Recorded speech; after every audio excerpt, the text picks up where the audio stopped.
एक सवाल ऐसा है जो मुझसे हमेशा पूछा जाता है। मुझे बहुत सारे स्टूडेंट्स मैसेज मिलते हैं और वैसे भी जब मिलते हैं तो पूछते हैं कि हम अपनी फिजिक्स को किस तरह अच्छा बना सकते हैं। ये वो सवाल है जो मुझसे बहुत बार पूछा गया है।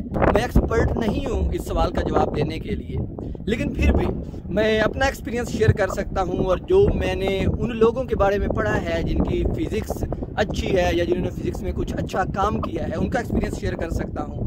और हो सकता है अगर आप भी उसको फॉलो करें तो मुझे पूरा यकीन है कि आपकी फ़िज़िक्स भी अच्छी हो जाएगी। मेरा मानना है कि 3 ऐसे पॉइंट्स हैं जिनको अगर हम फॉलो करें तो over long period of time हमारी फिज़िक्स बेहतर हो सकती है।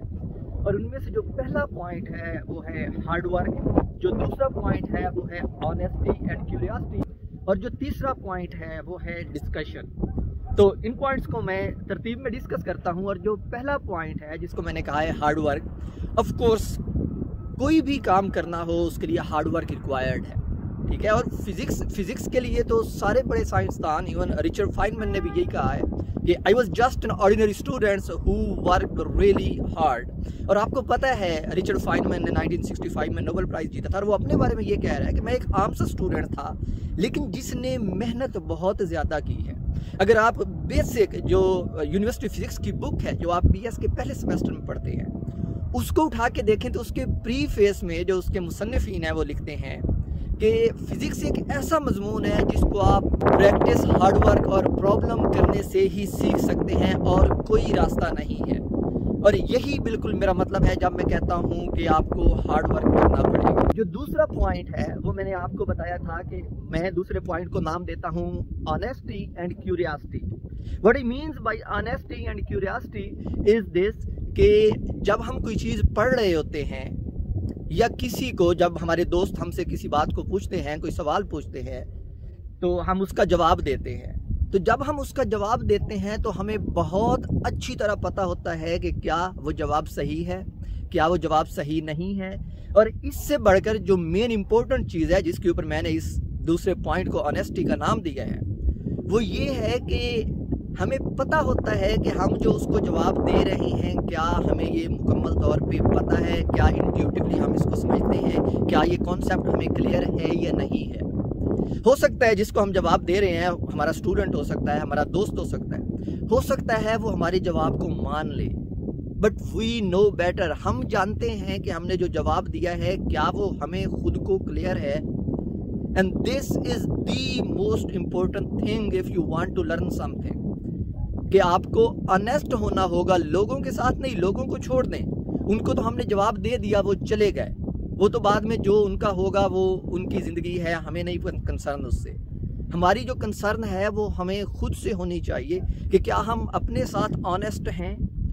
यानी जब हमने उसको जवाब दिया तो हो ही नहीं सकता कि हमें पता ना हो। मिसाल के तौर पे अगर मैं आपको कोई चीज़ गलत बताता हूँ तो ये हो ही नहीं सकता कि मेरे माइंड में मुझे पता ना हो कि यार डीप डाउन ये चीज़ मुझे भी पता नहीं है।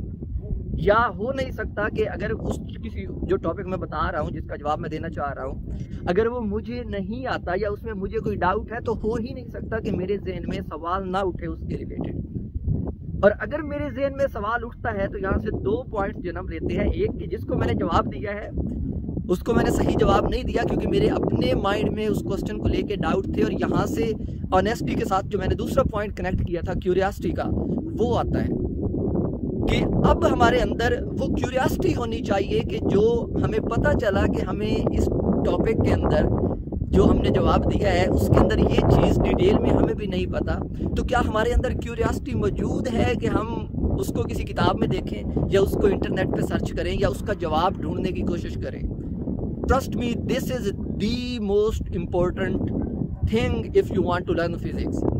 और बल्कि मैं कहूँगा कि जो मैंने पहला पॉइंट हार्ड वर्क का दिया था, ये पॉइंट जो ऑनेस्टी और क्यूरियोसिटी वाला है ये उससे भी इम्पोर्टेंट है। Because this is going to decide कि आपका एटीट्यूड क्या है, क्या आप फिजिक्स सीखना चाहते हैं, क्या आप लॉन्गर रन में ये सीख पाएंगे या नहीं सीख पाएंगे। So this is very important and I would again say be honest to yourself. It's not about others, दूसरों को छोड़ दें, वो तो चले गए, उनको तो हमने जवाब दे दिया, वो तो अब हमारी कंसर्न ही नहीं है। We should concern ourself. आपको खुद के साथ ऑनेस्ट होना चाहिए। अगर आप अपने साथ ही ऑनेस्ट नहीं होगे तो what would you do to others? सारी एथिक्स, सारी मोरालिटी यहीं पे खत्म हो जाएगी। So be honest with yourself. अगर आपको डाउट है कि आपने सही जवाब नहीं दिया, go and look for it, make sure that you understand. And I am sure जब आप ये चीज अपने अंदर नहीं आएंगे, that you try to be honest to yourself, I am sure कि आप लोगों की जो फिजिक्स है वो इम्प्रूव होने लगेगी और आप ये फर्क देखेंगे। And now let's go to the final point which is discussion. और डिस्कशन का मतलब ये है कि जब आप कोई चीज़ पढ़ते हैं, कोई नया टॉपिक पढ़ते हैं या आपके माइंड में क्वेश्चन आता है तो उसे अपने दोस्तों से डिस्कस करें। जब आप प्रॉब्लम सॉल्व करते हैं तो फिर आपको लुत्फ आने लगता है, आप इंजॉय करने लगते हैं। This is very important. जब आप चीज़ें इंजॉय करते हैं, जब आप प्रॉब्लम करते हैं, तो फर्ज करें आपने कोई टॉपिक पढ़ा है और उसके रिलेटेड आपने एक प्रॉब्लम किया है और उस प्रॉब्लम को करते हुए आपने बहुत इंजॉय किया, तो I am sure you definitely want to share that with your friend. और ये एक और तरीका है फिजिक्स सीखने का, जिसमें आप दोस्तों के साथ चीज़ें जो हैं वो डिस्कस करते हैं। और इस डिस्कशन में मेरे एक्सपीरियंस में जो सबसे बड़ी रुकावट है वो शाइनेस है, हमारी झिझक है। क्योंकि हम इस बात से झिझकते हैं कि अगर हम दोस्तों से या किसी और से कोई चीज़ डिस्कस करेंगे या कोई सवाल पूछेंगे तो उनको पता लग जाएगा कि हमें ये चीज़ नहीं आती, तो हम डरते हैं, हम पूछते ही नहीं है, हम बोलते ही नहीं है। And this is again very important point. मैंने अपने कोलीग्स देखे हैं जब मैं कॉलेज में पढ़ाता था, जो जिनसे मैं जाके फिजिक्स की चीज़ें डिस्कस करता था, वो नहीं करते थे, वो झिझकते थे।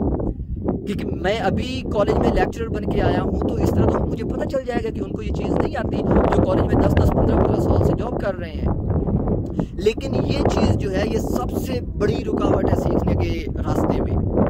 तो इस झिझक को, इस शर्म को उतार के अगर आप सीखना चाहते हैं तो आपको डिस्कस करना होगा, आपको सवाल पूछना होगा। जस्ट ये देखें कि अगर आप कोई सवाल पूछते हैं तो उसमें फ़ायदा किसका है, आपका है या किसी और का है। अगर तो आप ये सोचते हैं कि वो लोग मेरे बारे में ऐसे सोचेंगे जिनसे आप सवाल पूछ रहे हैं, तो रिमेंबर दिस थिंग कि आप लोगों की केयर करते रहेंगे लेकिन फिर आपको खुद को फिजिक्स नहीं आएगी, आप खुद को इम्प्रूव नहीं कर पाएंगे।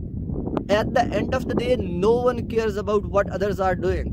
So you should be careful about yourself.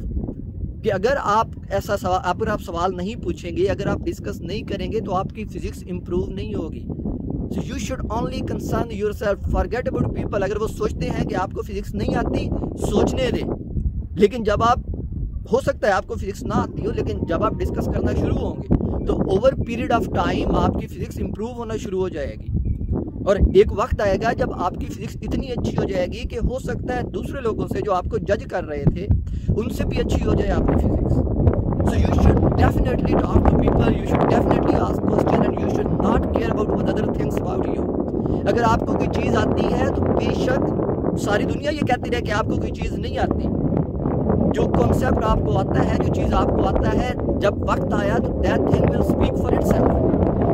लोगों को जवाब मिल जाएगा। जब आप किसी भी जॉब के लिए जाएंगे या किसी भी इंटरव्यू में जाएंगे तो अगर आपको चीज़ें आती हैं तो लोग हज़ार टाइम कहते रहेंगे आपको नहीं आती। जब आप उनका सही जवाब देंगे तो that would be your answer. तो इस शर्म को छोड़ दें, ठीक है। तो ये 3 रास्ते अगर आप अपना लेते हैं तो आई एम प्रीटी श्योर कि आप इवेंचुअली जो हासिल करना चाहते हैं वो हासिल कर लेंगे और आपकी फिजिक्स अच्छी हो जाएगी।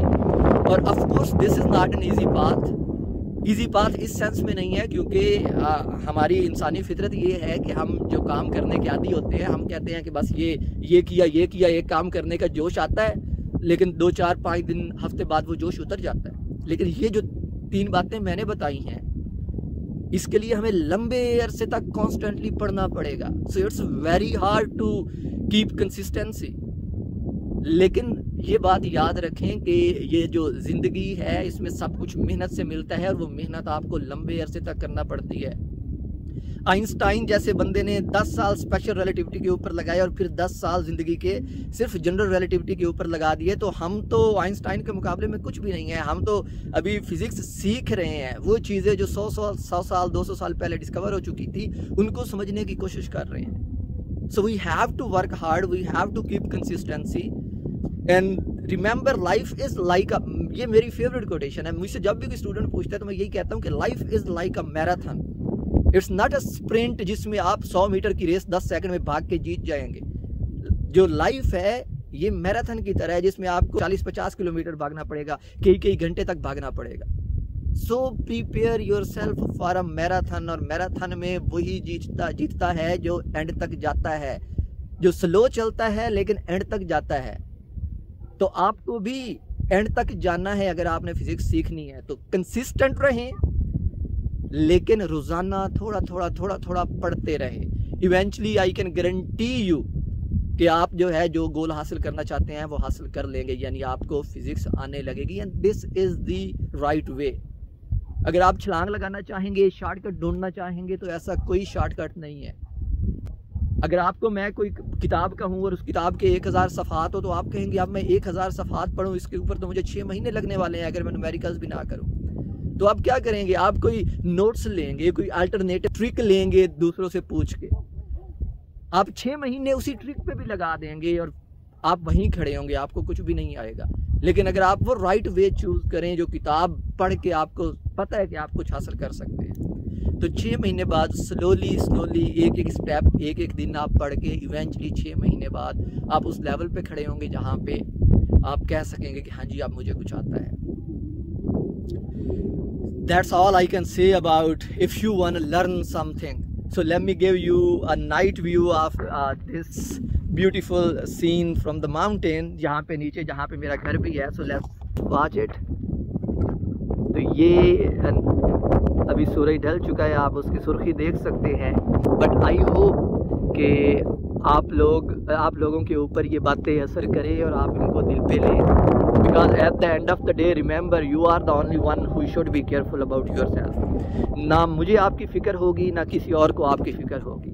अगर आपकी फ़िक्र किसी को करनी चाहिए तो वो आप खुद हैं।